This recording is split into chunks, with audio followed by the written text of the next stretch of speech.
We begin with might be the hardest conversation. Just as Hanukkah was beginning and a shocking mass shooting at Bondi Beach in Australia broke up the celebration as it was just getting underway. The first of what will be many funerals ahead are happening today.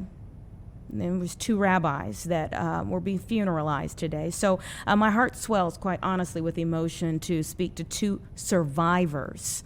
Natasha Jackson and Morty Slavin are with me now. Thank you so much for your time. It's a blessing, honestly, just to be able to see your faces. Thank you. Thank you. I'd like you to take me back to Sunday, if you will, and maybe Natasha, if you'll just tell me why you went to Bondi and how the day was beginning.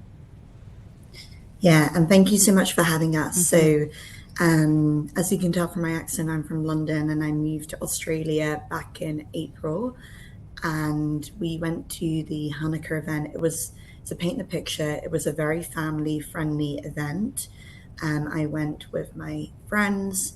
There was a bubble machine there was a rock climbing machine there. We were handing out donuts, and for anyone that doesn't know what Hanukkah is about, it's a festival of lights where we celebrate our survival of trying to be expelled from the Greek-Syrian rule years ago, thousands of years ago. And it was a friendly atmosphere. People were laughing.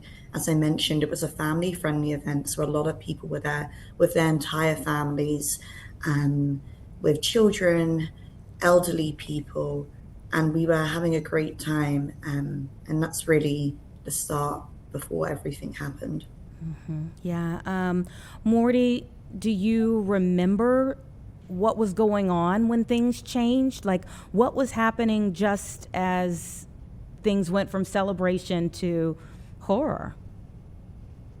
So I keep on replaying those moments in my mind. I'm having nightmares, and we were just talking with our friends, and all of a sudden we hear these loud bangs, and what seconds ago were little kids running around, having fun, having hot dogs, very flossed, turned into abject terror. Go ahead. With people screaming, running for their lives. And I witnessed this, and to be in that scene of people running, being stuck, seeing explosions was absolutely terrifying. I can't even imagine, trying to process what happened and trying to move forward. As you all found out, Natasha, what exactly was happening? What was the plan for safety? I mean, while all of this was going on, where did you go? What happened? Yeah, so Morty and I had slightly different experiences, but my experiences, me and my friend were by the bubble machine with all the kids. We heard the gunshot. My friend said, "Don't look." We saw people getting shot beside us, and we just ran. A lot of people ran, hid under the tables. My friend pushed the banister down because, just to be very clear, on Bondi Beach, it's a huge beach, but this specific area was cornered off for the Hanukkah event. It was a very targeted attack, an anti-Semitic attack at the event. My friend pushed the barrier down. We ran onto the beach. I got separated from my friend. My friend grabbed a child and ran on the beach. I ran. I was hiding behind some rubbish garbage bins by the beach. The shots kept getting louder and louder. At that point, we didn't know how many gunmen there were. At that point, I didn't know they were on the bridge. I just thought maybe they'd come into the event, but the gunshots kept getting louder and louder, and I was hiding behind the bins, garbage trucks, sorry, and there were children there. I was shouting at some of the kids, get down, and some of these elderly people who can't get down, I was trying to get them to come down. Then we ran to a surf club nearby because we were just running. We all ran to the top. We were hiding under tables, fearing for our lives. People were panicking, right? Glasses were getting smashed because people thought the terrorists were in the building. So I just remember that we put tables on top of us, and I was lying with strangers and their dog and pretending to be dead because we thought the terrorists had got into the surf club, because people were just screaming. And then people had calmed down a bit when we found out that the police were there. But there was a long time before we were allowed to leave the building because there was a lot of confusion about how many terrorists there were. There was also another Hanukkah event on the other side of the city. So there was a lot of conflicting information. And then they were looking for bombs as well, that we found out later on. So we were in that surf club for a few hours because there was a lot of conflicting information. Yeah. I'm just glad that me and my friends were safe. Oh, I'm glad that both of you and your friends were safe, even though, just seeing all of that, experiencing all of that, there is a high level of trauma. Morty or Natasha, did either one of you all, if you consider like the rise in anti-Semitism that we have talked about over the last couple of years here, did either one of you all have any type of hesitation going out to publicly celebrate Hanukkah? I think for me, I've definitely seen a rise in anti-Semitism, and I have a choice as a Jew. Either I will cower and be afraid and hide that I'm Jewish and not wear my kippah and tzitzit and not wear a Star of David or not have a mezuzah on my door. But I've decided that I will not cower in the face of terror and anti-Semitism, and I will continue to be a proud Jew. And any opportunity that I have, especially when it is a public celebration of being a Jew like Hanukkah, I will not stay at home and be afraid. I will go to those public Hanukkah celebrations, because this is a clear message that we are not afraid and we will not cower in the face of terror and darkness. Yeah, I would say we're not, unfortunately, we are shocked, but we're not surprised because, I was in London in September, October time when there was an attack at a Manchester synagogue. But as Mordy said, we can't let them win. Jewish, like the religion, is all about celebrating life, l'chaim. We always celebrate life, and we will continue celebrating Hanukkah. And we just hope now that our non-Jewish allies will speak louder in the face of anti-Semitism. Yeah. When did the realization of what happened really hit you? I think for me it was hours later. I couldn't process that it was actually a terrorist attack. And when I saw eventually the police rolling in and all of the emergency services and other people gathering around me telling me what had happened, it finally hit me that I was at an event that was targeted for terror. When you look back at have you been able to look back at the images? I mean, I know some people, once you've been through something so horrible, even the video that, quite frankly, is notifying other people of what's happened where you were, but it's so personal for you that they can't look at it. Have you looked at video of what happened? Yeah, I have. Unfortunately, social media is also the bad side of things like this. Sometimes you can see messages of support, but it's difficult to watch it with the sound. For me, the shooting wasn't just loud. I could feel it with my body when it was happening. But the other side of it is the anti-Semitic comments, right? Even when they're looking at images of people being shot. So yes, it is quite hard to look at it.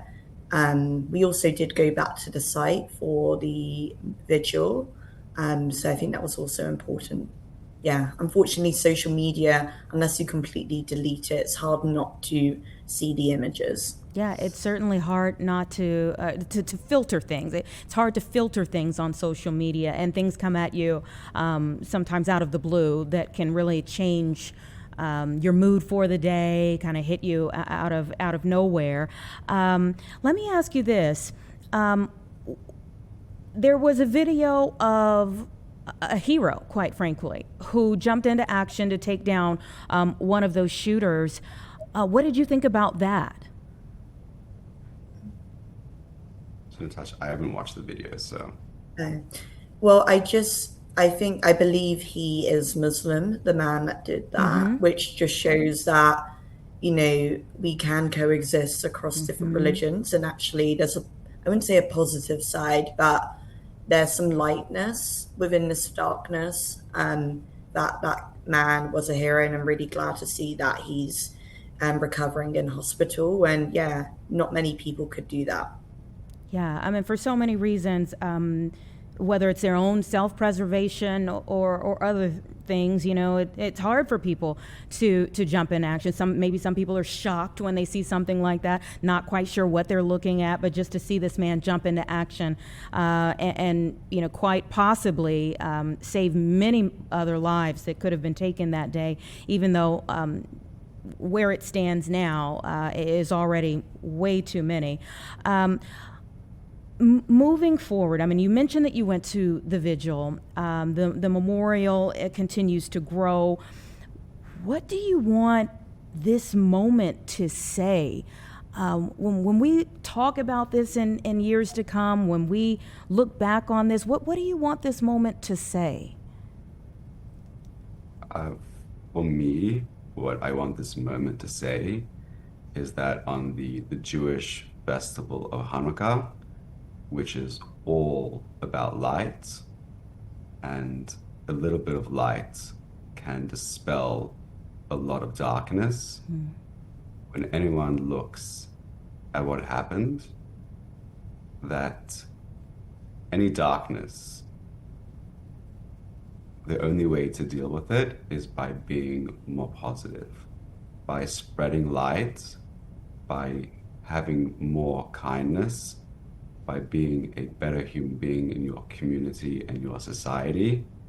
And we cannot let evil dictate our lives and sit by helplessly as it runs amok. We have to stand up, take action, and action has to be a positive of lighting candles. And I would just say it's really important, everything Mordy said, but we were really relying on our non-Jewish allies to really speak out about anti-Semitism. Unfortunately, I think Douglas Murray said this, anti-Semitism is a shapeshifter. Every generation it's in a different form.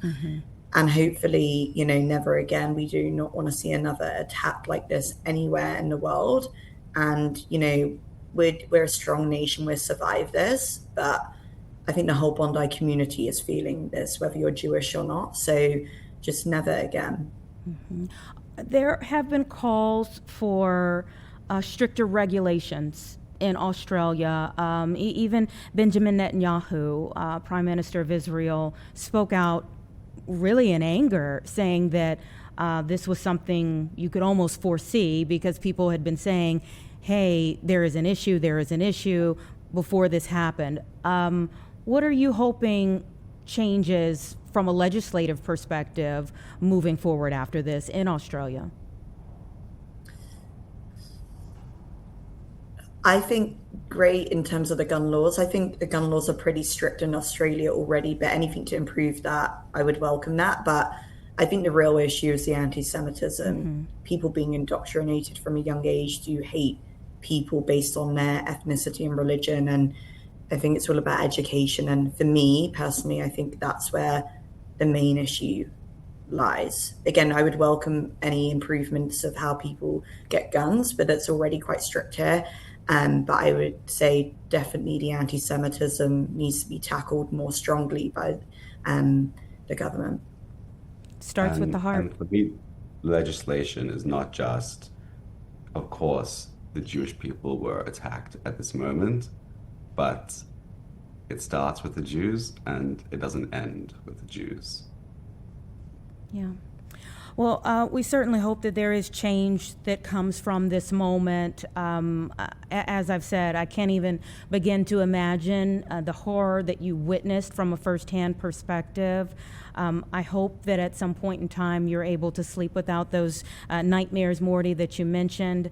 But most importantly, I really hope that people's hearts are changed as a result of this. And we certainly don't ever want to see anything like this again. Thank you so much for your time. Again, I'm most grateful just to be able to see your faces and to be able to call you survivors.